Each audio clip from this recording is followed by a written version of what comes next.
What's up, guys? Welcome back to GTech Finance. So, oddly enough, we got new stimulus updates. So, Senator Chuck Schumer is making progress with the neutral Senate parliamentarian. The parliamentarian indicated today that, in the opinion of the Senate parliamentarian, a revised budget resolution may contain budget recon instructions. So, that sounded like a big old circle like the tail wagging the dog, but actually, it kind of is. So what's really happening here is, consider this Congress, or more specifically, the Democrats of the Congress, who essentially have the power and the majority with the 50-50 seats, and Senate and Vice President Harris as the tie-breaking vote. They want to pass the next infrastructure bill, the $2.25 trillion infrastructure bill the Biden administration released.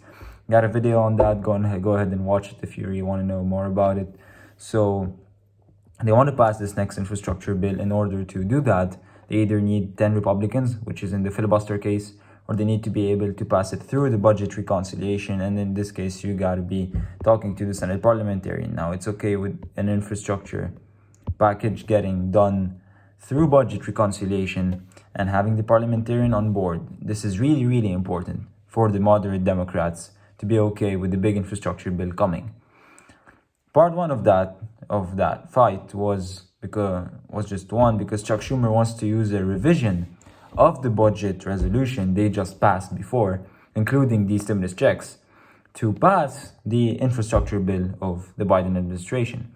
And the parliamentarian is indicating that making a modification and including a new bill, that could work now. In theory, this means Democrats could use the budget recon process up to 9 times over the next 2 years.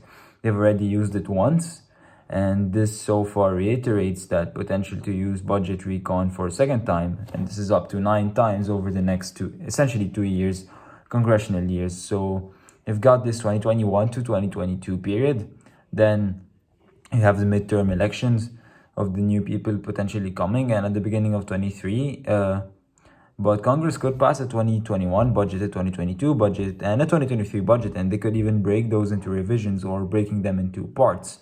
So you've got a lot of potential leeway in terms of really milking this budget recon process, and that's exactly what Democrats plan on doing. Bottom line, last minute, Democrats just got one step further in their ability to potentially pass this massive infrastructure bill with just 50 votes. Because usually Republicans would tell them, oh no, you can't do it. You gotta have the filibuster, and then you need 10 Republicans, and good luck getting them. And now they're just trying and find ways to get around this filibuster thing, and they got the 20, so that they can just do it with a 51 votes majority, which they technically have with Vice President Kamala Harris, that will come and tie break on stimulus checks. The $1,400, or the next round of $1,400 stimulus checks, is expected to be deposited on Wednesday. Mark your calendar for April 7th. If you're yet to receive your check. So this includes people on SSDI, SSI, railroad, retirement benefits, potentially veterans. Ideally, everybody's going to get their deposit, this non-filers group, because some people are filling potentially in this non-filers group on April 7th. So gotta check your $1,400 stimulus on April 7th. We don't want to wait.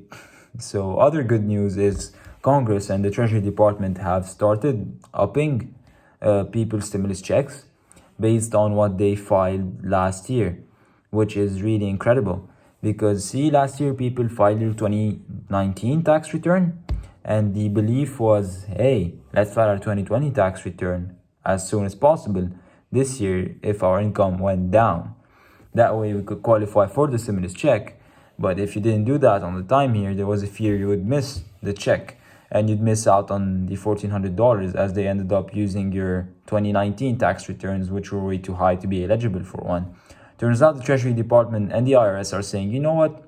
We're going to look at people who filed their 2020 tax returns, and we're going to see that we exclude them from being eligible in 2019 for the check, or that's of course via the 2019 tax returns for the $1,200 and $600 check. And if we did, we might go ahead and plus up people's $1,400 check with an additional $1,800 deposit. So in other words, if you did not qualify in 2020, your 2019 income was, because of course your 2019 income was too high for being eligible to a check, automatically get your stimulus check using your 2020 tax returns without you having to wait. And the benefit here is getting your plus up distributed sooner, ideally sooner than your tax returns or your tax refund just having to be part of your 2020 tax return. Because if you file 2020 tax returns and you qualify for the stimulus check, you would ordinarily get that as part of your tax refund.